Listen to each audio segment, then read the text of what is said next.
Quand j'ai commencé à investir en crypto, mon objectif était simple, multiplier mon capital pour avoir un gros apport et ainsi réinvestir dans l'immobilier en France. Lors du dernier cycle crypto, en 2021, j'ai pu concrétiser ce rêve et même mieux. J'ai acheté 3 villas à Bali cash grâce à une partie de mes profits en crypto. Aujourd'hui, ma mission, c'est d'aider ma communauté à faire la même chose pendant ce nouveau bull run. Vous êtes nombreux à attendre le bon moment pour recycler vos gains crypto dans l'immobilier, que ce soit en France, à Bali ou ailleurs. Dans ce podcast, on va explorer les meilleurs leviers pour réinvestir vos plus-values crypto dans l'immobilier entre 2025 et 2026 à la fin de ce cycle haussier en crypto. Pour en parler, je suis avec mon cher ami et associé Christopher Wangel. Ensemble, on a cofondé Réussir en crypto. On accompagne plus de 5000 personnes à multiplier leur capital en crypto-monnaie. Mais avant ça, Christopher, c'est le formateur numéro 1 en France sur l'investissement immobilier, avec plus de 25 000 personnes formées depuis 2017. Il a changé la vie de milliers de personnes avec ses stratégies, moi y compris. Entre 2018 et 2020, j'ai réalisé 3 opérations immobilières ultra rentables en France et c'est lui qui m'a inspiré à investir à Bali avec ses vidéos sur YouTube. Aujourd'hui, ensemble, on va aborder les 3 meilleures options pour réinvestir vos plus-values crypto en immobilier. 1.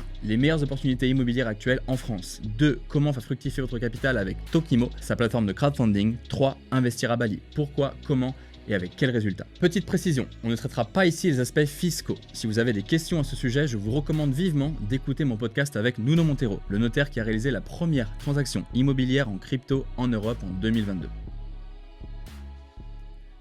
Alors bienvenue Chris, j'ai le plaisir de t'accueillir pour la première fois sur mon podcast. Et du coup, pour commencer aujourd'hui, j'ai une question simple. Quel est ton premier conseil que tu donnerais à quelqu'un qui souhaiterait investir ses plus-values crypto en immobilier ? Salut tout le monde, déjà dans un premier temps, content d'être dans le podcast. Alors le premier conseil, c'est de ne pas écouter les conseils et d'être suffisamment éclairé vous-même pour le faire vous-même tout simplement. Tu ne seras pas meilleur conseiller que toi-même. C'est pour ça qu'avant de commencer à faire ses choix d'investissement, il est important d'avoir toutes les cartes en main, les connaissances, les opportunités pour pouvoir décider toi-même ce qui est le mieux pour toi. Il n'y a personne d'autre que toi-même qui saura ce qui est le mieux pour toi. Moi, je vais pouvoir aujourd'hui te donner des points généraux, mais je ne connais pas ta situation, je ne connais pas vos situations, tous autant que vous êtes derrière l'écran là aujourd'hui. Et vos situations sont tellement différentes, vos gains seront différents aussi, votre capital est différent, votre approche du risque est différente. Et donc là, on touche à de la gestion de patrimoine, mon métier à l'époque. Et ça dépend de vos critères, de votre façon de penser, de vous en tant qu'humain. C'est pour ça que le meilleur conseil que je puisse donner, c'est pour ça que mon métier, ça a été de faire de la formation, de faire du coaching et de donner mon savoir. Parce que pour moi, il n'y a rien de mieux que le savoir. Je peux te donner des conseils, des produits et te vendre un bien immobilier ou un projet crypto, peu importe. Mais c'est comme te donner un poisson, je ne t'apprendrai pas à pêcher. Donc aujourd'hui, on va essayer, dans notre mesure, de t'apprendre à pêcher peut-être un petit peu mieux pour qu'un jour, tu pêches de toi-même et que tu n'aies plus besoin d'écouter des podcasts. Ou alors tu auras besoin, mais de personnes encore plus hautes que nous pour s'améliorer. Bah c'est top. Moi j'ai un premier conseil pour toi qui regarde aujourd'hui. C'est une fois que tu auras réalisé un multiple en crypto, prends le temps, souffle. Juste déjà accepte tes plus-values, ce gain que tu auras réalisé, et prends le temps de voir les opportunités qui se présentent à toi et réfléchis à ta diversification. Fais en sorte de ne pas tout remettre au même endroit, diversifie correctement. C'est pour ça que là on va parler de 3 sujets. Donc le premier, et là tu es vraiment l'expert sur ce sujet, c'est en ce qui concerne les opportunités en France. Alors Chris, selon toi, en 2025, quels sont les meilleurs types d'opérations immobilières à viser en France ? Est-ce que c'est du locatif, de la colocation ? Est-ce qu'il faut être marchand de biens et faire des achats-reventes ? Et est-ce que le marché est encore intéressant en l'état actuel avec les taux qui sont encore élevés ? Normalement, le bull run va coïncider parfaitement avec une reprise du marché. Il devrait, à quelques semaines, quelques mois après, être parfaitement au bon moment. Pourquoi ? Parce qu'on est dans une phase déjà de reprise aujourd'hui en France. Tu as des villes, Dunkerque, en l'espace d'un mois, a repris 8% sur ses prix. Tu as 3-4 villes comme ça qui ont commencé à reprendre des prix qui sont un peu tendus. Et là, on te parle au mois de mai. Et ce que je te dis, ça date de fin avril. Pourquoi on est en reprise ? C'est très simple, les taux. Voilà, il ne faut pas aller chercher beaucoup plus loin que ça. On a une baisse des taux, on a encore des baisses de la Banque Centrale Européenne qui seront prévues. On a des taux aujourd'hui qui tournent autour de 3,5 sur 25 ans. On va arriver grosso modo à du 2,5 début 2026. Voilà. Dans un contexte où on est passé des taux de 2021 à 1,5 à 4,5 fin 2023, on a eu une compression des prix que de 6 à 8% en moyenne en France, ce qui est rien par rapport à l'énorme stress test qu'on s'est pris, c'est-à-dire j'enlève 30% de pouvoir d'achat aux Français en 2 ans. C'est clairement ce qui s'est passé. Ça a résisté, pourquoi ? Parce qu'on manque de logements. beaucoup et on va en manquer de plus en plus pour énormément de raisons. Je commence par ça parce que c'est bien de comprendre ça et de comprendre que le nouveau cycle qui va arriver, mis à part nouveau signe noir, un nouveau Covid ou autre chose, tout est fait pour que le marché reprenne parce qu'on a vraiment, vraiment, vraiment besoin de logements. Donc ça, c'est le premier point. Donc ça va coïncider à partir de mi-fin 2025, début 2026. Donc on va arriver pile dans la vague pour pouvoir la surfer. Parfait. Donc ça, c'est déjà très bien. Deuxième sujet, c'est qu'est-ce qu'on fait? Est-ce qu'on fait de la coloc? Est-ce qu'on fait du locatif? Est-ce qu'on fait du marchand de biens? Ça, cette question, c'est une des premières qu'on me pose depuis les débuts. Tu sais, tu as fait des événements avec moi. C'est toujours résidence principale ou locatif. C'est très dur de répondre à cette question. Mais ce que je peux te dire, c'est que si tu as des bons gains crypto qui te permettent de faire de l'achat-revente, mise de plus en plus sur de l'achat-revente et de moins en moins sur du locatif long terme. Je suis d'accord. Ça fait 3 ans que je pense comme ça aussi. Ouais. Bon, bah alors on est raccord. Nous, on ne s'est pas accordé derrière, mais forcément, on est potes, donc on a des trucs qu'on partage et des trucs qu'on partage pas.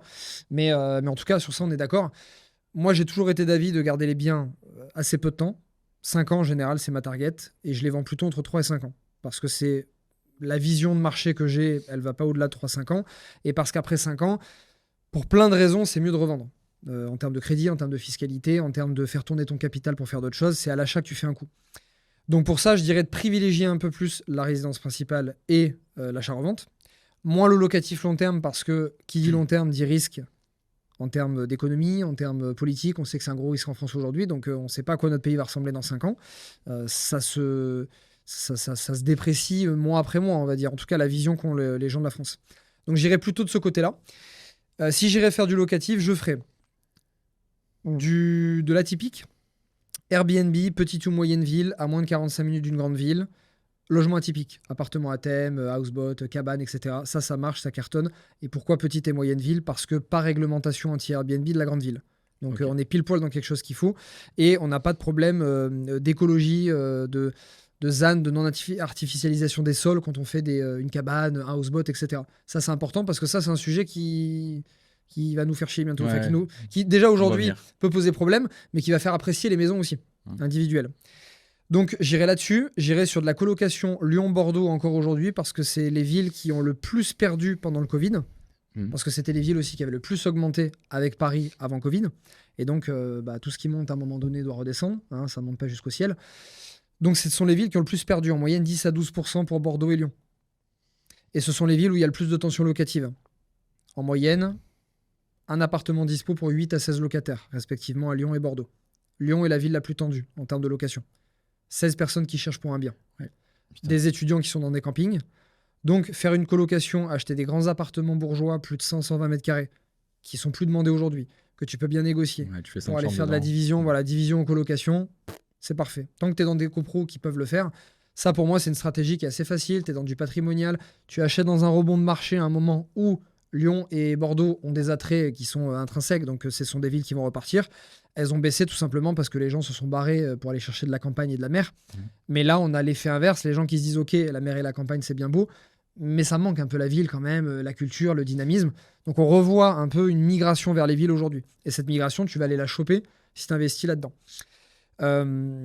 Voilà, et si tu as plus de moyens, du luxe. Si tu as plus de moyens, du luxe, parce que le luxe, bien qu'LVMH ait pris une petite claque cette année, alors qu'on dit le luxe, ça perd jamais, le luxe, ça perd jamais, il a pris quand même une petite claque.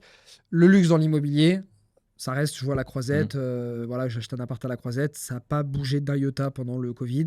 Toute la Côte d'Azur, d'ailleurs, a continué à prendre alors que tout le reste de la France perdait. Tout est cyclique, en fait.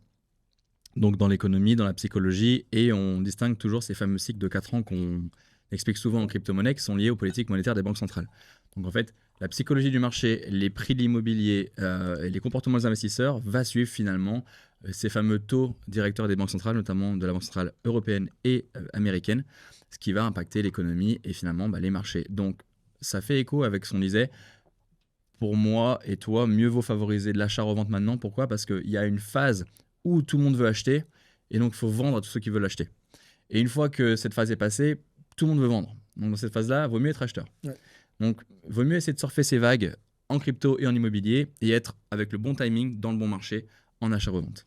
Ouais, c'est très vrai, mais dans l'IMO, comme c'est un énorme paquebot, on a moins cet effet-là, surtout dans l'IMO d'habitation.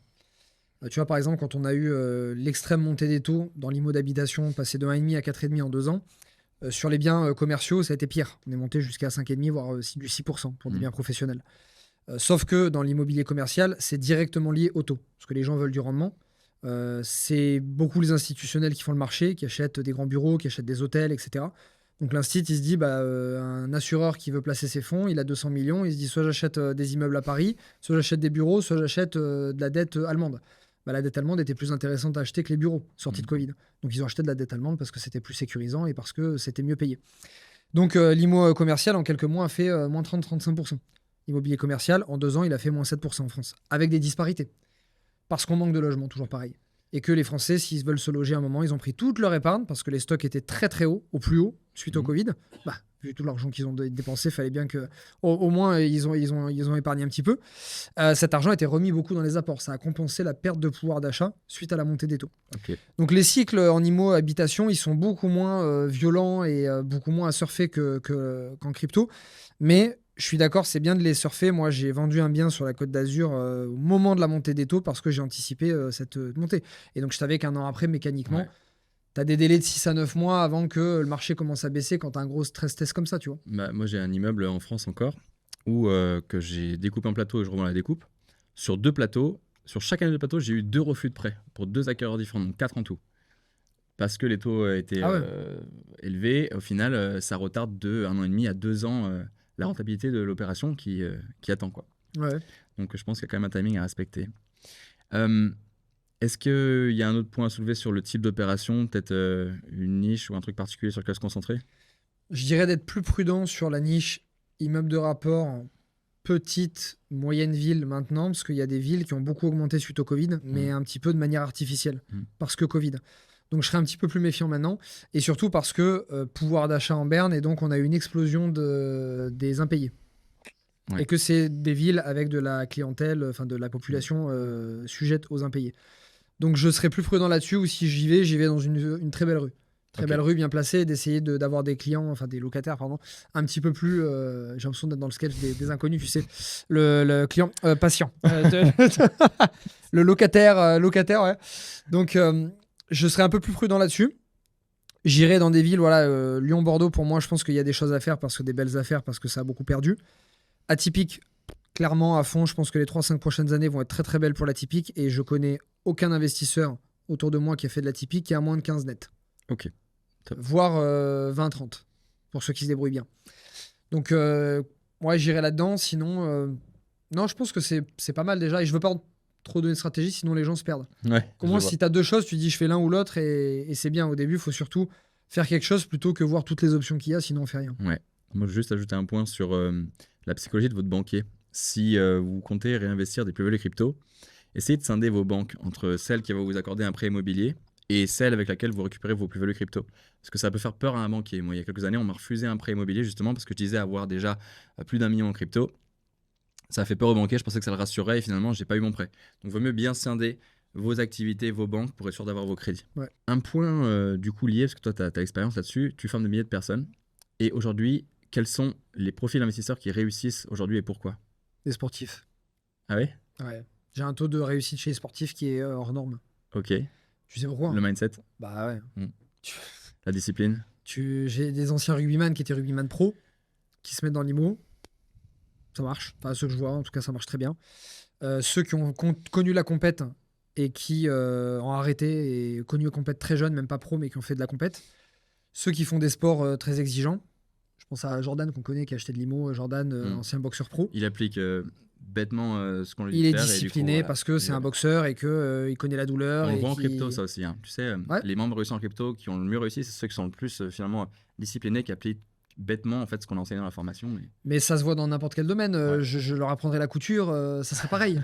Je te vois bien là-dedans. Ouais, tu me vois bien, t'as vu? Je sais pas pourquoi j'ai dit ça. Peut-être que ma femme avait fait un stage de couture il y a 2 semaines, tu vois. Non, c'est récurrent. Vraiment. Et j'ai pas de chiffres là-dessus, mais ce serait vraiment intéressant. Dernièrement, je me suis dit, ça serait bien de faire ça. J'ai des chiffres sur le nombre d'opérations réalisées, les rendements réalisés, ce qui a crédit avec apport, etc. Parce qu'on fait des sondages pour suivre la réussite de nos clients. Mais ça serait vraiment intéressant. Mais je le vois parce que quand je fais des formations, même physiques, ou quand je rencontre des personnes, même des fois très jeunes, 16-18 ans, et qui me disent « Ah, j'ai envie de faire de l'IMO et tout, mais je sais pas si je vais y arriver. » Il y en a, je dis « T'inquiète, toi tu vas y arriver. » Tu le vois dans le regard, tu le vois dans l'attitude, tu le vois dans des choses qui me personne rappelaient moi à là-dedans, quoi. l'époque ou des choses qui peuvent te manquer et que tu as maintenant et que tu vois déjà. Tu vois quand il y a des personnes qui sont débrouillardes et qui vont se démerder. Donc en fait, personne disciplinée, ceux qui ont fait des sports exigeants, ça aide pour ça. Ça englobe du coup plein de choses, capacité à se remettre en question, à ne pas avoir peur et à foncer même quand il y a la peur. Donc souvent c'est ça, c'est loin d'être ceux qui ont le plus d'argent. Souvent ceux qui ont les meilleurs jobs mieux payés, c'est souvent ceux qui ont fait des études. Et ceux qui du coup sont avec un dilemme, dire j'ai quand même pas fait dentiste et gagné 10 000 par mois pour m'arrêter et dire que je suis investisseur immo. Avocat pareil. Donc eux ils gagnent bien leur vie, ils sont dans un système où ils doivent montrer aussi ce qu'ils gagnent autour d'eux parce qu'ils ont atteint un certain statut social. Et plus on atteint un statut social élevé, plus on est engrangé dans des dépenses pour montrer qui on est et respecter ce statut. On est des animaux, donc ça fonctionne comme ça. Donc eux, ils ont plus de mal à redescendre et dire ok, maintenant j'épargne pendant 2 ans pour acheter des biens. Alors que celui qui a 1005, qui a 1008 et qui n'a pas fait d'études et qui n'a pas d'autre choix que ça pour s'en sortir, eh ben, il met tout là-dedans, quoi. Il brûle les ailes et puis il saute. Voilà, pour moi, c'est ce qui est récurrent. Trop bien. Ça me parle. Bah oui, je sais que ça doit être pareil pour la crypto. Non, mais c'est plaisant. C'est aussi pour ça qu'on partage beaucoup de mindset sur les réseaux sociaux parce qu'il y a une grosse partie de mindset quand tu fais l'investissement, c'est que tu dois être droit dans tes pompes, avoir un objectif clair, une vision et une méthode pour arriver à quelque chose. Donc, c'est pareil en immo. Très bien. Moi, je pense qu'on a couvert ce qu'il fallait savoir sur le marché français, en tout cas pour la partie vers quoi se diriger. Maintenant, il y a un deuxième moyen d'aller chercher des rendements en immobilier en diversifiant ses plus-values crypto. C'est pas seulement en investissant nous-mêmes dans l'IMO directement et en gérant un bien, mais c'est en prenant part à des projets qui existent déjà, en faisant des financements par exemple participatifs, comme avec Tokimo, qui est ta boîte, qui propose du crowdfunding immobilier. Est-ce que tu peux nous expliquer ce que c'est exactement et ce que tu fais avec ça? Ouais. Moi, j'étais client crowdfunding avant de monter cette boîte.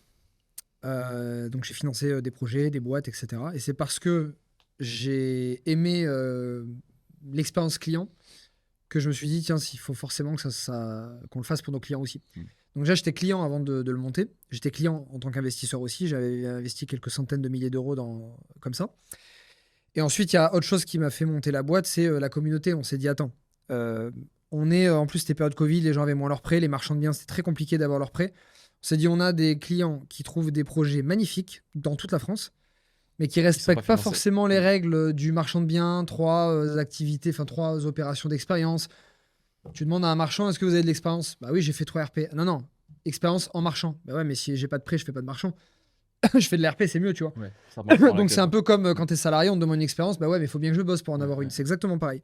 Par contre, profil top, des mecs qui bossent dans le bâtiment, des mecs qui avaient de l'expérience dans leurs opérations. Je dis des mecs, femmes, parce que la première opération, c'était une femme qui était marchand aussi, qui avait fait une superbe opération. Donc, on s'est dit, attends, on a des superbes opérations de personnes qui sont brillantes, qui ont un très beau background, mais ils n'arrivent pas à se faire prêter. Et d'un autre côté, on a des centaines de milliers de personnes qui nous parlent de placement, d'investissement et qui ont envie de placer leur épargne ou leur gain tous les jours et qui n'ont pas de support vraiment. Enfin, ils ont les supports connus, bancaires, etc., mais rien vraiment adapté. On va matcher les deux. Donc, au début, on s'est servi de la communauté pour financer les projets de la communauté. Et maintenant, c'est beaucoup plus large que ça, puisqu'on a financé plus de 60 opérations, 25 millions d'euros en 1 an et demi. Génial. Donc, c'était un des plus gros départs des plateformes de crowdfunding. C'était quoi les types de projets? Premier, c'était une villa à La Ciotat, bord de la mer. À peu près 2 millions, 2 millions 2, on a levé. Une marchande bien, donc une femme qui a rénové ce projet, qui là va être vendu, enfin est vendu, compromis signé, on me l'a dit hier. Dans 2 semaines, c'est débouclé. Je crois que le rendement était à 11% à peu près. Donc, on délivre des rendements de 11 à 12% qui sont les rendements les plus hauts du marché. En crowdfunding, il n'y a pas de rendement plus haut que nous. Ouais, parce qu'en fait, Tokimo, ça permet donc à des personnes de se financer, d'amener une belle opération et de se financer. Et ça permet à des investisseurs, justement, de financer, d'aller chercher un rendement. Exactement. Donc 11 à 12%. Exactement. Donc, par exemple, Quentin est marchand de biens, il veut m'amener une opération. Il fait une opération en France de marchand. Il nous amène chez Tokimo un dossier, donc comme à la banque, tout simplement. Et nous, on a un comité d'analyse chez nous, dont Mathieu, mon associé, et moi en faisons partie, plus des analystes chez nous. On va analyser ça et on va mettre une note au projet.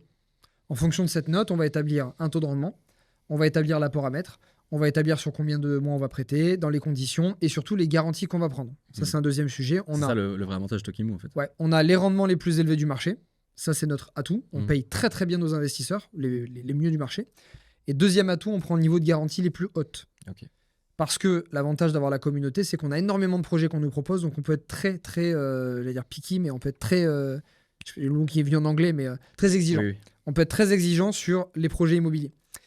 Donc, quand on a des projets, on peut prendre des hauts niveaux de garantie. On a 3 niveaux de garantie qu'on prend. On a caution, hypothèque, tu connais, c'est comme en banque, c'est pareil. Donc, on va les prendre des cautions sur les biens perso, le patrimoine, etc. Et on a fiducie-sûreté. Fiducie-sûreté, c'est quelque chose qui n'est pas pratiqué en banque commerciale, mais c'est un niveau de garantie qui est encore plus haut que l'hypothèque. En l'espace de moins de 3 mois, tu peux saisir le bien immobilier et te rembourser. Okay. C'est une hypothèque, mais fait par une société externe qui s'appelle une fiducie. On prend quasiment tout le temps hypothèque ou fiducie-sûreté, et des fois on prend caution-hypothèque, les deux en même temps, ou caution-fiducie-sûreté. On est sécure. Quand on sait qu'un bien a été acheté 70 au lieu de 100, et que sur 100, on a levé que 60 en dette, parce que le reste c'est de l'apport, on a un bien qui vaut 100, 60 en dette, on prend des cautions, en général on est tranquille.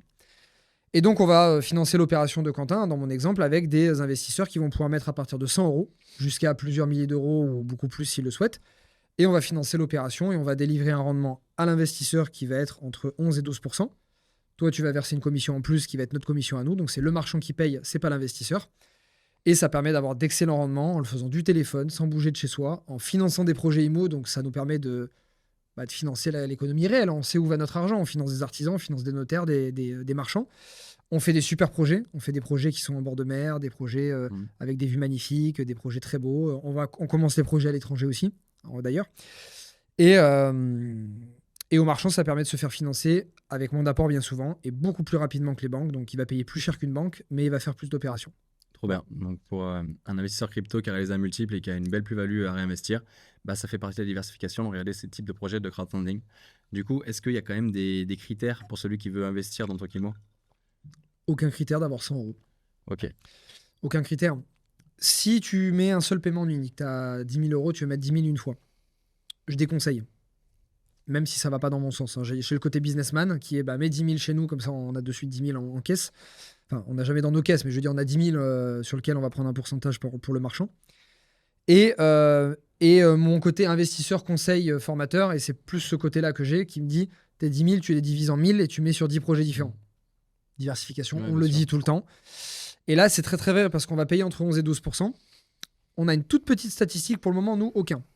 On a un ou deux projets où il y a un petit retard de quelques mois, notamment le projet de la Ciotat que je t'ai dit, mais du coup, là, ça y est, il est signé. Donc, pendant ces mois de retard, le client est quand même payé. Il a quand même son rendement. Le risque, c'est d'avoir une perte, donc le vendeur qui vend moins cher ou un bouleversement de marché, etc. Et donc, si on n'a pas pris des garanties assez hautes, voilà pourquoi on prend des très hautes garanties, c'est qu'on ne paye pas les intérêts au client ou qu'on lui rende un peu moins que son capital.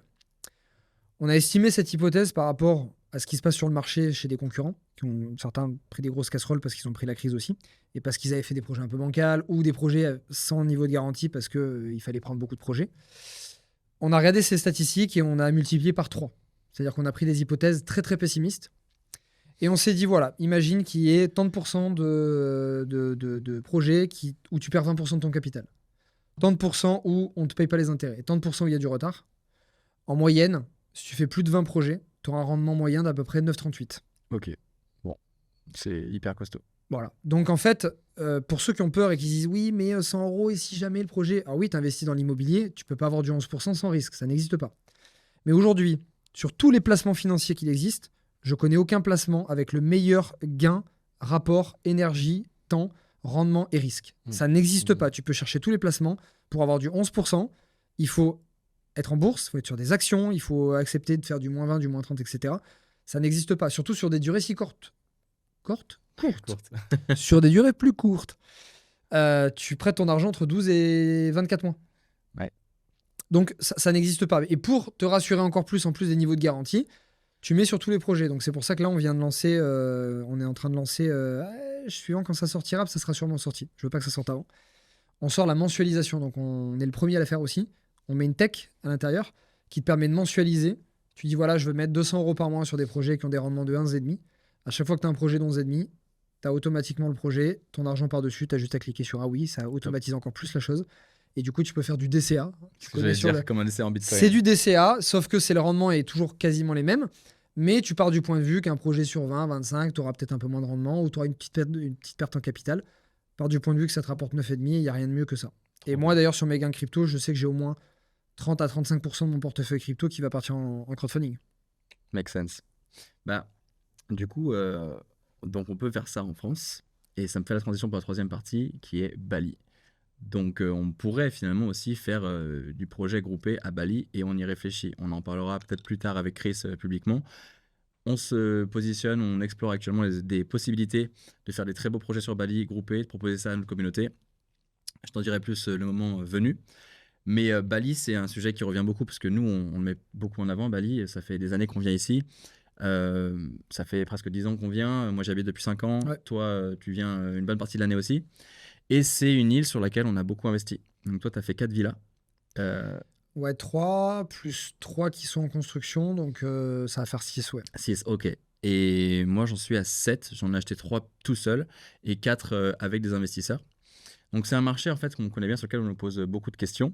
Déjà, pour commencer, pour donner un peu une vision d'ensemble de ce qui est faisable à Bali, tu peux nous détailler les projets que tu as fait ici? Oui, alors j'ai construit 3 maisons. La première, j'ai attaqué en 2019 et elle a été livrée mi-2020. Les 3 maisons avec le même promoteur, donc avec Magnitude Construction. Je voulais pas me casser la tête et je voulais pas les gérer moi, parce que j'étais pas tout le temps sur place non plus. Donc j'ai fait une première maison de 4 chambres qui a très bien marché, que j'ai vendue il y a 3 mois, 4 mois, un peu plus même d'ailleurs. Très bien marché, elle m'a coûté 215, j'ai fait 250 000 de loyer net en 4 ans et demi. Donc plus de 25% par an de rendement net. Et je l'ai revendue avec une plus-value. Au final, elle m'a rapporté, j'avais mensualisé, je crois que ça revenait à 8 700 € net par mois pendant 4 ans et demi. Donc je l'ai vendue 450, net 375 avec les taxes, les frais d'agence et tout. Elle m'a coûté 215. Et c'est le bien qui m'a pris le moins de temps et qui était le plus beau. Donc ça, j'ai une note de 6 chambres avec des associés qu'on a faites, qui marche un peu moins en rendement, c'est pas moi qui fais les designs sont un peu plus communs. Donc elle marche un peu moins et souvent il faut aller mettre le billet en plus pour avoir l'effet waouh. Et moi c'était la piscine qui était surélevée par rapport au salon et cuisine et la vue. On a une vue de dingue, hein, tu connais bien, tu la connais bien. Elle nous a coûté 420, aujourd'hui elle est en vente je crois à 590. Donc on fait quand même une plus-value. Ouais, 6 chambres. Et j'en ai fait une chambre que j'ai revendue sur plan. À des clients il n'y a pas longtemps. J'ai vendu 229 000 €. Elle était livrée entièrement neuve. Une chambre. Pareil, j'ai mis au moins 30-35 000 € juste pour l'effet waouh dedans. J'ai mis du terrazzo, j'ai rabaissé la chambre par rapport à la piscine pour avoir vue dans l'eau. Pareil, et un très très beau jardin aussi. Et là donc du coup, on t'en parlait. C'est des maisons dans lesquelles je vivais pas, mais qui étaient juste pour la renta. Et j'ai fait des belles rentas dessus. Donc là, j'ai tout vendu.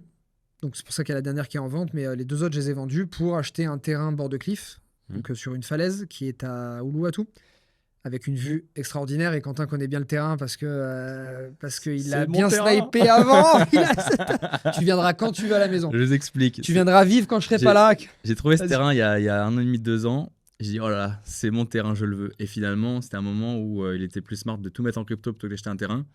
Donc, je l'ai montré à Chris en disant, tiens, si jamais tu le veux, celui-ci, il est quand même pas mal. Attends. Non, rectification, parce que là, on va le dire devant tout le monde. Ils vont penser que je t'ai piqué ton terrain. Non, je te l'ai donné. Non, t'as dû le montrer à Mathieu. Non, tu sais ce qui s'est passé? Moi, c'est une copine, c'est Sarah, la copine de Chris, qui un jour me dit, je te présente un Belge, il a un terrain à vendre. Ah bon, t'es sûr? Sûr. Je te jure.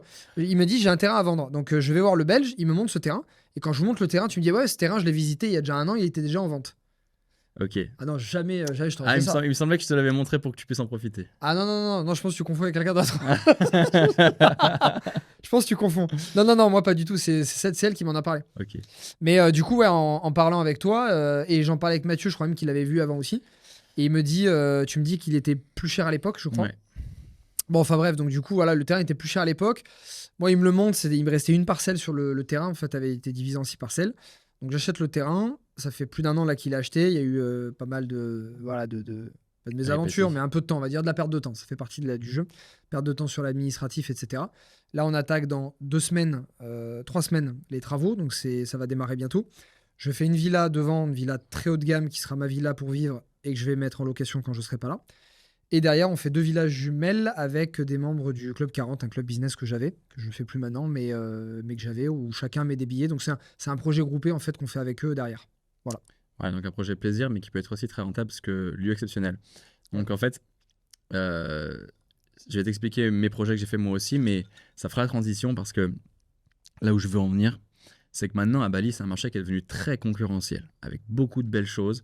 Il est sorti énormément de maisons, de villas sur Bali depuis 3-4 ans. Donc maintenant, il faut faire de l'exceptionnel. Il faut quelque chose hors norme pour vraiment sortir du lot et aller chercher une vraie plus-value. Et c'est pour ça aussi qu'on réfléchit à un projet groupé qui soit assez hors norme. On aimerait sur un cliff. Enfin bon, on a vu des choses, on y viendra. Mais moi, pour te parler de mes projets perso, bon, il y a une maison qui est à part, c'est ma RP.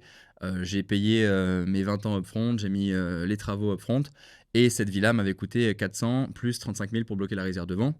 Et cette maison, en fait, je culpabilisais de l'avoir payée cash. Je l'ai refinancée avec des investisseurs privés pour pouvoir avoir de l'argent et racheter du Bitcoin avec. Donc j'ai pu racheter du BTC à 29 000 $ en refinançant ma villa. Les 6 autres maisons, c'était différent. C'était des maisons pour faire du Airbnb. Et là, moi, j'avais construit un modèle un peu hybride où je négociais avec le propriétaire balinais d'étaler le paiement du lease. Donc, au lieu de payer 30 ans tout de suite de lease comme ça se fait à Bali, je payais 2 années de lease seulement chaque année pendant 5 ans pour faire un lease de 10 ans extensible. Et donc, pour démarrer une maison, je payais 2 années de lease plus les travaux. Et ça me coûtait, suivant la maison, entre 60 et 110 000 € seulement pour faire une belle villa à Canggu, 4 chambres bien placées. La difficulté maintenant pour ce modèle, c'est que les Balinais sont devenus très gourmands et les prix ont plus que doublé pour pouvoir acheter une maison. Pour moi, c'était de la rénovation, donc à rénover ou faire ce genre de modèle. Donc, c'est devenu moins faisable. Et dans l'ensemble, le marché de Canggu et de Bali, il est devenu difficile parce qu'il y a beaucoup d'offres, beaucoup de concurrence. La demande augmente, oui, mais elle se disperse. C'est-à-dire qu'avant, c'était très concentré Canggu et Ubud, et puis maintenant, il y a le sud de Bali qui se développe. Donc, c'est pour ça qu'on regarde cette zone-là maintenant avec Chris. Et donc, du coup, je voulais te demander, toi, ton avis encore aujourd'hui. Pourquoi continuer d'investir à Bali ? Parce que y a encore beaucoup de choses à faire, mais c'est trop concentré sur des petites zones. Quand j'ai des personnes sur les réseaux qui me disent « Ouais, mais Bali, maintenant, c'est fini. » Les gens vivent le Bali au travers des réseaux sociaux. Donc, ils voient que ce qu'on veut bien leur montrer. Et donc, les gens qui suivent sont positionnés sur 3% du territoire. C'est vrai. Donc, les gens voient 90% du contenu qu'ils voient de Bali, c'est 3% du territoire. C'est pour ça qu'ils disent « Ah, mais maintenant, c'est pas authentique. » Ferme-la. Fatigue. Laurie, ça fait un post là-dessus et tout. Non, mais c'est vrai. Viens, je vais t'en montrer de l'authentique. C'est ce qu'on se disait l'autre jour. On a fait le tour de Bali mais oui, en scooter. Tu tombes encore magnifique. sur des trucs magnifiques. Les villages, il y a des villages qui n'ont pas bougé. Ils vivent encore comme il y a 100 ans. C'est juste que par contre, tu as du choix. C'est-à-dire que tu peux faire la fête, avoir des restaurants d'une qualité incroyable, presque proche de Dubaï. Tu peux voir des DJ internationaux et à 1 heure d'ici, aller dans un village et faire une cérémonie, tu vois, avec des locaux. Tu peux tout faire. C'est ça qui est génial à Bali parce que quand tu viens 2 semaines en vacances avec ton esprit de petit Occident, je veux voir de l'authentique, je veux des rizières. Non, construisez pas là parce que quand même, c'est plus me réserve. Non, tu viens juste pour les paysages en fait. Tu t'en fous que les gens se développent ici, qu'il y ait du travail pour les Balinais, parce que tu t'en fous de ça. Tu veux juste que quand tu viennes en vacances, tu te dépayses. Ça, c'est la version Occident quand je viens en vacances. Quand tu vis là, c'est pas pareil. Tu viens, tu manges 2 semaines locales, tu vas faire des trucs locaux, ok, mais quand tu vis là 1 an, que tu travailles d'ici, il faut un peu de confort pour que tu puisses travailler et vivre ta vie.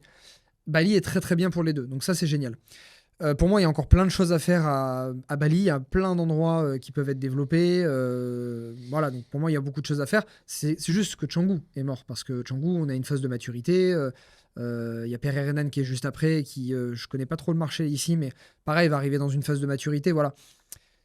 Par contre, dans le sud, il y a beaucoup de choses à faire, surtout sur le cliff, parce que je trouve que l'endroit est extraordinairement beau, et que de tous les pays que j'ai vus au monde, avoir des falaises aussi belles et pouvoir aussi facilement construire, faire des designs aussi librement, comme on peut le faire à Bali, avec tout ce que Bali peut t'offrir, c'est unique au monde.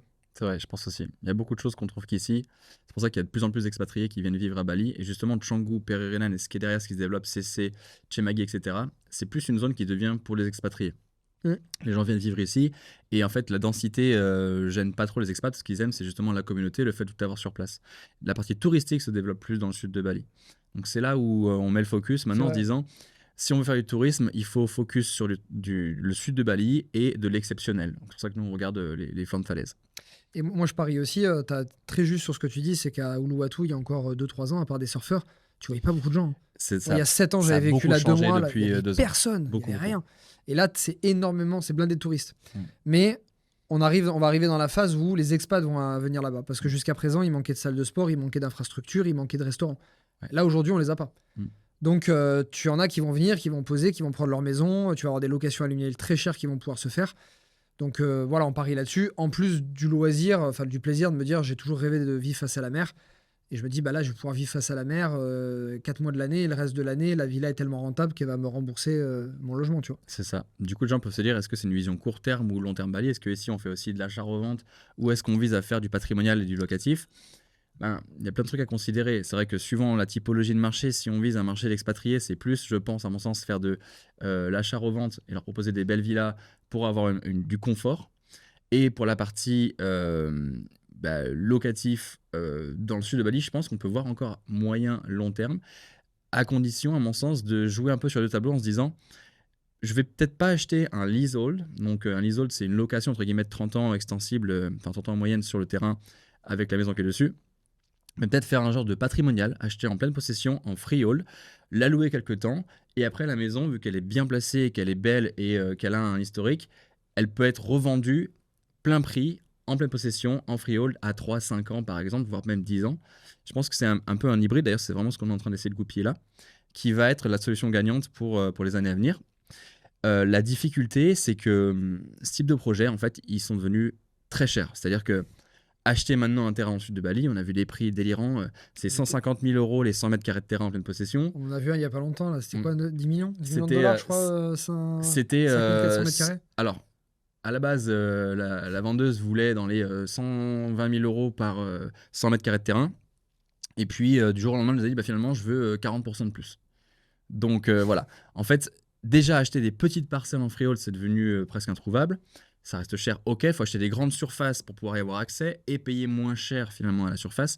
Et donc, c'est des projets qui sont réservés à ceux qui ont soit 10-15 millions de dollars dispo, soit à ceux qui se groupent pour le faire. Donc, d'où l'idée de monter un projet groupé pour nous et la commune. Pour ceux quand même qui aimeraient faire des achats solo, aller eux-mêmes s'acheter une villa, il y a des questions qui reviennent toujours, c'est grosso modo, est-ce que je peux acheter seul ou est-ce qu'il faut qu'il y ait un balinet associé avec moi? Pas besoin de balinet, vous pouvez acheter seul en nom propre ou en société. Dans la société, pas besoin qu'il y ait un balinet qui soit associé. Si vous voulez acheter en pleine possession en freehold, il faut l'acheter avec une société, c'est pas possible en nom propre. Après, en termes de taxes, beaucoup se demandent sur les plus-values quelles sont les taxes appliquées. Quand vous allez acheter un bien en leasehold, il y a 10% de taxes que le propriétaire est censé payer. Souvent, il ne va pas le faire. Vous allez devoir peut-être le faire pour lui pour sûr que tout soit carré. Et quand vous allez revendre, il y aura 10% de taxes sur le prix de vente. Ce n'est pas la plus-value qui est taxée, c'est le prix de vente total. Après, pour ce qui est du freehold, quand vous achetez un bien, un terrain ou une maison, l'acheteur paye 5% de taxes, le vendeur paye 2,5%. Donc quand vous achetez, vous payez 5%. Et après, quand vous allez revendre sur le prix de vente, vous allez repayer 2,5% sur le prix de vente. Précision dans ce que tu as dit sur la revente, effectivement, vous payez 10% du prix total, donc c'est un montant, mais 20% si vous n'avez pas le quitas ou si vous n'avez pas acheté avec une PTPMA. Ah oui. J'ai failli me faire avoir sur nouveau, un bien. Peut-être que ça l'est, en tout cas, moi, quand j'ai vendu, on avait Ah ouais, 20%. Ah ok, je vois pourquoi. Parce que quand on vend un service à l'étranger en Indonésie, il y a 20% de TVA qui s'applique et ils doivent le voir comme ça. Peut-être que Ouais. c'est là-dessus. En tout cas, c'est au lieu de 10%, t'es à 20%. Donc, Si tu vends à un étranger ou peut-être aussi le fait que tu sois vu en tant que particulier et qu'il y a un certain taux d'impôt sur le revenu qui soit appliqué quand tu as un revenu qui est envoyé à l'étranger à quelqu'un, il y a 20% de ouais, retenue. peut-être. Genre de taxe, En tout cas, 20%, 20% sur le prix total, c'est comme faire une OP neuve en France et avoir la TVA. Ça t'enlève vite ta plus-value. Donc voilà, faut faire attention à ça. Une autre question qui revient souvent, c'est est-ce qu'on peut finalement tout déléguer à distance quand on vient investir à Bali? Question de chance, faut avoir le bon prestat. Hein. Tu vois, Magnitude, j'ai tout délégué et toute la gestion, je me suis jamais occupé de rien.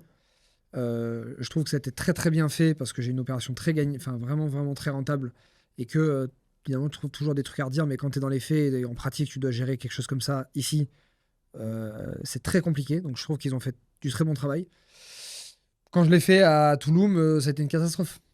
J'ai pas eu le temps de gérer parce que j'ai pas loué beaucoup, j'ai loué peut-être 2-3 semaines et j'ai vendu très très vite. Je voulais vendre immédiatement. Mais pour la gestion du travaux, c'était une catastrophe parce que c'était un que je connais mais qui fait pas ça normalement, et puis un architecte qui fait en France mais qui connaît pas le Mexique, et puis c'était casse-gueule. Donc moi, ce que je dois dire pour l'investissement à l'étranger, parce que je sais que ça fait rêver, parce que il y a beaucoup d'émotionnel dans votre prise de décision.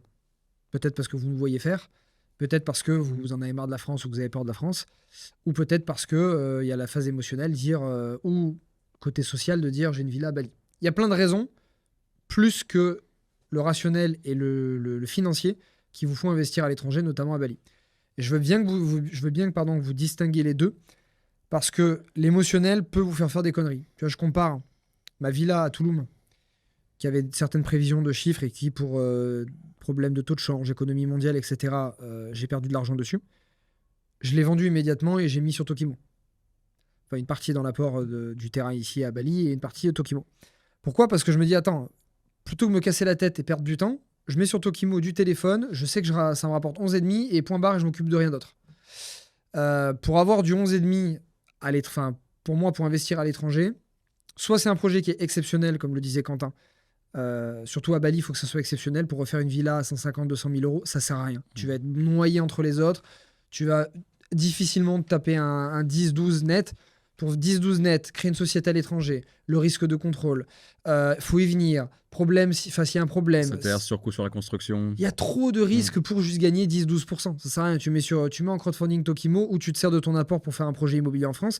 Ça sera beaucoup plus rentable avec beaucoup moins de prise de tête. En revanche, c'est pour faire un projet exceptionnel, comme là, front de falaise, projet de luxe, un projet waouh, où tu n'aurais pas pu le faire autrement, où là, tu peux avoir des gains qui peuvent être très intéressants. Là, la question se pose. Là, ça peut être intéressant de le faire. Mais faire les villas comme on faisait avant, 150, 200, 300 000 euros, je pense pas. Ou alors, il faut penser à la ville encore d'après. Mais même là, on le regarde sur Uluwatu, hein, les promoteurs, ils commencent à sortir à tour de bras des villas à 150 000, 190 000. C'est en train de sortir, tu les vois sur plan. Quand tout ça, ça va sortir, aujourd'hui, il y a beaucoup de demandes et les prix sont chers en location. Mais est-ce que dans 2 ans, ça sera le cas ? Moi, je me suis fait avoir sur Toulouse. Il faut faire très attention. Quand tu es dans un marché neuf, tu as une très forte déstabilisation au départ entre l'offre et la demande. Donc, il faut faire attention. Par contre, un bord de cliff, une fois que tu as fait le linéaire du cliff, il n'y en a plus. Hein. Ouais, à condition de faire un beau projet. Quoi. Oui. C'est pour ça qu'on s'y colle. Donc voilà pourquoi on se concentre là-dessus, nous, actuellement, et pourquoi, dans un avenir proche, on aura sûrement quelque chose à vous proposer. Et petit aparté pour les investisseurs crypto en particulier, pour ceux qui vont se demander sur la partie fiscale, il y a beaucoup de réponses qu'on peut vous apporter dans le podcast qu'on a fait avec Nuno sur ma chaîne. Mais un petit tips, c'est que si vous avez pour projet de déménager à Bali, par exemple, devenir résident fiscal ici, et que vous retirez vos plus-values crypto ici, mais à condition, encore une fois, de respecter tous les critères, d'être bien résident fiscal ici, d'avoir vos intérêts économiques, d'y passer plus de 6 mois l'année, etc., et d'y rester plusieurs années, eh bien, il n'y a pas ou très peu d'impôts sur les plus-values en crypto. C'est 0,21%. C'est-à-dire qu'avec une société indonésienne, vous pouvez donner vos cryptos à votre société, ou même en perso, vous pouvez vendre avec la même imposition, mais l'avantage de la boîte, c'est que vous créez une société ici, une PMA, à laquelle vous donnez vos crypto-monnaies. Elle vend les cryptos, elle paye 0,21% d'impôt, et vous pouvez tout de suite réinvestir dans l'immobilier sans autre impôt au milieu. Donc vous pouvez facilement recycler vos plus-values en crypto et ne pas perdre au milieu à cause de taxes. Donc ça, c'est un petit tips à part. Est-ce que tu veux rajouter un petit point avant qu'on finisse ? Non, pas spécialement. Je pense qu'on a dit beaucoup de choses. Ouais, c'était bien complet. Ouais, c'était bien complet. Bon, alors ce que je vais faire, c'est que dans la description, je vais te mettre plusieurs liens. Tu verras pour tout ce que propose Chris sur la partie investissement IMO, Tokimo, etc. Tu auras un lien également un peu plus large si tu veux demander des renseignements sur le sujet qu'on a pu couvrir aujourd'hui.